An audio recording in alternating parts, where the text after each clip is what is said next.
মাননীয় মুখ্যমন্ত্রী ভয়ে তার 14 তলা কাঁপছে এবং শুনে রাখুন 2024 সালে মমতা বন্দ্যোপাধ্যায় হারছে এবং তার ভাইপো ডায়মন্ড হারবার থেকে হারছেন এবং তিনি প্রাক্তন হচ্ছেন।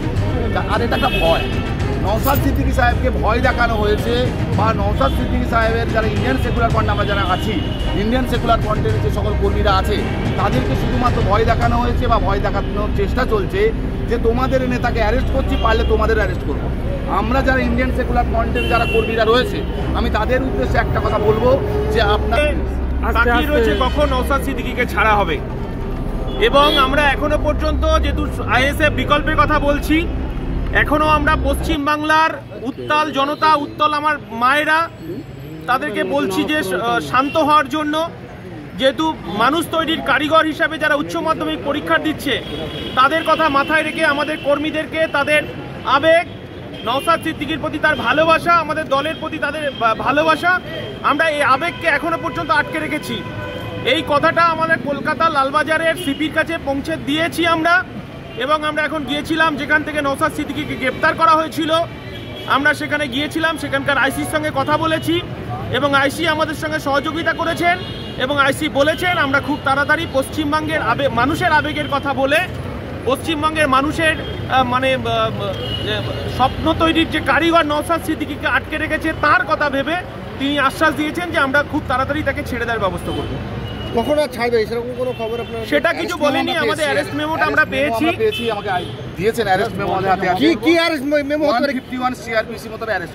নওশাদ সিদ্দিকী নওশাদ সিদ্দিকী সন্দেশখালী, নওশাদ সিদ্দিকী আরও একটা প্রোগ্রাম ছিল আমাদের নেতা সেখানে বাসন দিতে, সেখানে যাতে না যেতে পারে, যার কারণের জন্য রাজ্য প্রশাসন একটা আটকে দেওয়ার প্রবণতা ছাড়া আর কিছু দেখা বলে বোঝা যাচ্ছে না এখানে কিছু। এই নওশাদ সিদ্দিকীকে বারবার বিভিন্নভাবে আটকে দেওয়ার চেষ্টা কেন করছে শাসক? কারণ শাসক দল বুঝে গেছে, শাসক দল এটা বুঝে গেছে যে রাজ্যের একমাত্র একটাই বিধায়ক, ইন্ডিয়ান সেকুলার ফ্রন্টের একটাই বিধায়ক আছেন, যে বিধায়কের ফ্যান ফলোয়ার এবং ইন্ডিয়ান সেকুলার ফ্রন্টের যে মানুষের জোয়ার, এই জোয়ারকে আটকাতে গেলে নওশাদ সিদ্দিকী ভাইকে আটকে রাখতে হবে, এছাড়া আর কিছু না। নওশাদ সিদ্দিকী ভাইকে আটকে রাখতে হবে, তার পরিণামে। আর এটা একটা ভয়, নওশাদ সিদ্দিকী সাহেবকে ভয় দেখানো হয়েছে বা নওশাদ সিদ্দিকী সাহেবের যারা ইন্ডিয়ান সেকুলার ফ্রন্ট আমরা যারা আছি, ইন্ডিয়ান সেকুলার ফ্রন্টের যে সকল কর্মীরা আছে তাদেরকে শুধুমাত্র ভয় দেখানো হয়েছে বা ভয় দেখানোর চেষ্টা চলছে যে তোমাদের নেতাকে অ্যারেস্ট করছি, পারলে তোমাদের অ্যারেস্ট করব। আমরা যারা ইন্ডিয়ান সেকুলার ফ্রন্টের যারা কর্মীরা রয়েছে আমি তাদের উদ্দেশ্যে একটা কথা বলবো যে আপনার এই উচ্চ মাধ্যমিক পরীক্ষা চলছে, শান্তিপূর্ণভাবে থাকবেন, একেবারে আইন মেনে চলবেন, কোনো রকম কোনো ঝগড়া ঝামেলার মধ্যে কোনো রকম কিছু যাবে না, শুধু আইনের প্রতি বিশ্বাস রাখবেন। আজ একটা কথা আমাদের আজও বলবো যে এই দেশের জুডিশিয়ারি সিস্টেম জিন্দাবাদ, সুপ্রিম কোর্ট জিন্দাবাদ, এবং এই দেশের যত কোর্ট এবং কোর্টের জাস্টিস আছেন, বিচারপতি আছেন, ম্যাজিস্ট্রেট আছেন, তারা জিন্দাবাদ, এবং কোর্ট যুগ যুগ জিও, সুপ্রিম কোর্ট যুগ যুগ জিও, ভারতের প্রত্যেকটা কোর্ট যুগ যুগ জিও, আর কনস্টিটিউশন সব থেকে উপরে জিন্দাবাদ।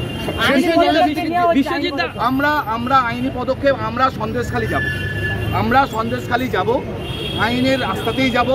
আমরা আমাদের রাজ্য কমিটি আমরা বসবো, বিষয়টা আলোচনার বিষয় আছে, আমরা বসে সেটাকে চিন্তাভাবনা করে আমরা খুব ফাস্ট এটাকে আমরা হাইকোর্ট যাব, অনারেবল হাইকোর্টে যাব, হাইকোর্টে গিয়ে আমরা হাইকোর্টের অর্ডার নিয়ে সন্দেশখালীতে যাব এবং সন্দেশখালীর মা বোনদের পাশে গিয়ে দাঁড়াবো। আজকে ছাড়া পাবে কি নওশাদ সিদ্দিকী? 100বার। আমার সঙ্গে আইসি সাহেবের কথা হয়েছে, প্রগতি বিএস আইসির সঙ্গে যখন আমরা এখানে এসেছিলাম তখন এনারা বলতেই চাইছিল না যে নওশাদ সিদ্দিকী কোন জায়গায় আছে। ষড়যন্ত্র চলছে, পুরোপুরি ষড়যন্ত্র বলে বোঝা যাচ্ছে না নাকি?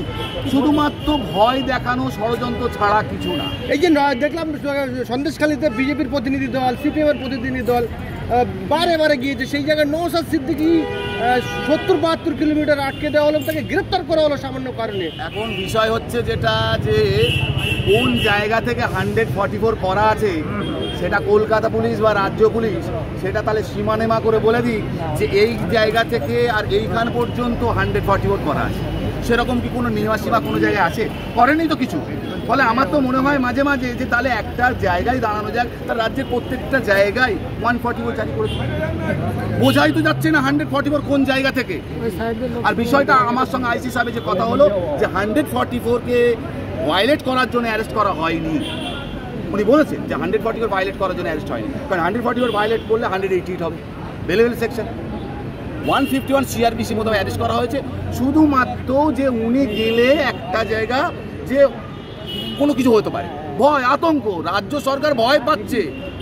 কিন্তু ইন্ডিয়ান সেকুলার ফ্রন্ট জুডিশিয়ারি সিস্টেমের উপর ভরসা রেখে ভয় পায় না, কারণ আমরা কোর্ট এবং কোর্টের অর্ডারকে মানবো আর কোর্টের অর্ডার মেনে চলবো। আমরা খুব তাড়াতাড়ি হাইকোর্ট যাচ্ছি। উনি আরো বললেন যে আমাকে সন্দেশখালী না যেতে দিলে বাসন্তী যেতে দাও, তাও ছাড়লো না, যেতে দেবে না, কারণ ভয় পাচ্ছে, ভয় পাচ্ছে। এর মধ্যে বিশাল একটা ভয় ঢুকে গেছে। এক নওশাদ সিদ্দিকী বুঝিয়ে দিচ্ছে যে রাজ্য সরকারের বিরুদ্ধে এবং সন্দেশখালী মায়েদের পাশে কিভাবে থাকতে হয়। ভাবতে অবাক লাগে, সেই সন্দেশখালীর বুকেতে আজও মায়েরা কাঁদছে, আজও বোনেরা কাঁদছে। আমার মনে হয় যে ওই মা বোনেদের সঙ্গে যদি দেখা করা যায়, হাজারো হাজারো কমপ্লেন হবে, হাজারো হাজারো কমপ্লেন ওই থানার জুরিডিকশনে পড়বে। আর সেই হাজারো হাজারো কমপ্লেনের মধ্যে অনেক নেতা ছাতা ভূত, সবচেয়ে বড় ভূতরা যারা রয়েছে, এই ভূতগুলোর নাম আসবে। সেই ভূতগুলোর যাতে নাম আসে না আসে অ্যাকিউজডের জায়গা থেকে, তার জন্য নওশাদ সিদ্দিকী ওখানে ঢুকতে বিশাল বারবার। এতটুকুই। তবে আমরা হাইকোর্টে দ্বারস্থ হব এবং হাইকোর্টে পারমিশন নেই সন্দেশখালী। রাজ্যের পুলিশ মন্ত্রীকে মাননীয় মুখ্যমন্ত্রী মমতা বন্দ্যোপাধ্যায় রাতের ঘুম উড়ে গেছে। যেদিন থেকে আমাদের দলের চেয়ারম্যান বিধায়ক বলেছেন যে আমি ডায়মন্ড হারবারে দাঁড়ানোর জন্য দলের কাছে প্রস্তাব রেখেছি, দল যদি আমাকে অনুমোদন দেয় তাহলে আমি ডায়মন্ড হারবারের নির্বাচনে ভাইপোর বিরুদ্ধে, অভিষেকের বিরুদ্ধে আমি লড়াই করবো এবং ওকে প্রাক্তন করে কালীঘাটে পৌঁছাবো। সেদিন থেকে মাননীয় মুখ্যমন্ত্রী মমতা বন্দ্যোপাধ্যায় এবং ভাইপোর রাতের ঘুম উড়ে গেছে। আজকে নওশাদ সিদ্দিকী যখন সন্দেশখালীতে গরিব খেটে খাওয়া শ্রমজীবী মানুষ, আমার মায়েদের লক্ষ্মীর ভান্ডার দিয়ে মমতা বন্দ্যোপাধ্যায় কিনতে পাইনি, রাতের পর রাত আমার মায়েদেরকে ইজ্জত লুণ্ঠন করেছে শাহজাহান বাহিনী। যখন আমাদের প্রাণপ্রিয় আমাদের দলের চেয়ারম্যান যখন তিনি যাওয়ার পরিকল্পনা করেছেন, তাকে সন্দেশখালীর 62 কিলোমিটার দূর থেকে তাকে গ্রেপ্তার করা হয়েছে। মাননীয় মুখ্যমন্ত্রী ভয়ে তার 14 তলা কাঁপছে এবং শুনে রাখুন 2024 সালে মমতা বন্দ্যোপাধ্যায় হারছে এবং তার ভাইপো ডায়মন্ড হারবার থেকে হারছেন এবং তিনি প্রাক্তন হচ্ছেন। এই যে বিজেপি যেটা শুভেন্দু অধিকারী গুলো এলাকা ঘুরলো, সেখানে তাদেরকে আটকানো হলো না। আজকে নওশাদ সিদ্দিকী পরিষ্কারভাবে বাইনারি পলিটিক্স করার চেষ্টা করছেন এখানে মমতা বন্দ্যোপাধ্যায় এবং বিজেপি। আজকে আপনি বলুন না, আজকে এখনো পর্যন্ত কালীঘাটে ইডি সিবিআই যাবে না কেন? আজকে পশ্চিমবঙ্গের সমস্ত চোরগুলো এঘাট ওঘাট ঘুরে কালীঘাটে টাকা পৌঁছেছে। গরিব খেটে খাওয়া শ্রমজীবী মানুষের তাদের 100 দিনের জব কার্ডের টাকা, প্রধানমন্ত্রী আবাস যোজনার টাকা, কয়লা চুরির টাকা, বালি চুরির টাকা এবং সর্বোপরি ভেরি লুটের টাকা কালীঘাটে পৌঁছেছে। এখনো পর্যন্ত কালীঘাটে ইডি সিবিআই পৌঁছাতে পারেনি। কারণ তো এটা পরিষ্কার যে কেন্দ্রের বিজেপি সরকার মমতা বন্দ্যোপাধ্যায় এবং তার ভাইপোকে আড়াল করার চেষ্টা করছে। এটা পরিষ্কার হয়ে গেছে যে পশ্চিমবাংলায় বাইনারি পলিটিক্স, হিন্দু মুসলমানের পলিটিক্স, এবং এই হিন্দু মুসলমানের পলিটিক্স করে এই ভোটটাকে মমতা বন্দ্যোপাধ্যায় বিজেপি এবং তৃণমূলের মধ্যে রাখতে চাইছে। এটা হচ্ছে দিনের আলোর মতো পরিষ্কার হয়ে গেছে। এই বাইনারি পলিটিক্স, হিন্দু মুসলমানের পলিটিক্সের বিরুদ্ধে এই নওশাদ সিদ্দিকী সহ আমরা আইএসএফ লড়াই করছে বলে মমতা বন্দ্যোপাধ্যায়ের এত রাগ। এই কারণেই সেখানে আপনার শুভেন্দু অধিকারী যেতে পারে, তৃণমূলের দলের নেতা মন্ত্রীরা নির্দ্বিধায় যেতে পারে। আর আমার দলের চেয়ারম্যান, আমার আইএসএফ এর নেতা, দলের চেয়ারম্যান, বিধায়ক যখন সন্দেশখালী যাওয়ার পরিকল্পনা করছে, 62 কিলোমিটার থেকে তাকে গ্রেপ্তার করা হচ্ছে। এটা লজ্জা মমতা বন্দ্যোপাধ্যায়, এটা লজ্জা হওয়া উচিত মমতা বন্দ্যোপাধ্যায়। এই পুলিশ মন্ত্রী থেকে তার পদত্যাগ করা উচিত। তিনি দিনের আলোর মতো পরিষ্কার, কোনো মতেই কোনো ষড়যন্ত্র করে আইএসএফকে রুখতে পারবেন না। যতই মিথ্যে মামলা দিক আমাদের বিরুদ্ধে, যতই আমাদের বিরুদ্ধে ষড়যন্ত্র করা হোক না কেন, আজকে একটা নওশাদ সিদ্দিকী আটকে রেখে দিয়েছে। আজকে পশ্চিম বাংলায় হাজার হাজার নওশাদ সিদ্দিকী রাস্তায় নামার জন্য প্রস্তুত হয়ে আছে। আমাদের দলের সুপ্রিমো, আমাদের দলের জরুরি মিটিং করে আমরা বলেছি যে উচ্চ মাধ্যমিক পরীক্ষা চলছে, এই পরীক্ষায় আমরা এখনো রাস্তায় নেমে কোনো প্রতিবাদ করব না, কারণ একটা নতুন ভবিষ্যৎ তৈরি, তারা পরীক্ষার জন্য প্রস্তুতি নিচ্ছে, আগামী দিনে এরা ভবিষ্যৎ। সেই কথা মাথায় রেখে আজকে আমরা পুলিশ প্রশাসনকে পরিষ্কারভাবে জানিয়ে দিতে চাই, আজকে যদি নওশাদ সিদ্দিকীকে যদি না ছেড়ে দেয়, তাহলে এই পশ্চিম বাংলার এই মমতা বন্দ্যোপাধ্যায়ের পুলিশ বুঝতে পারবে আইএসএফ কি জিনিস।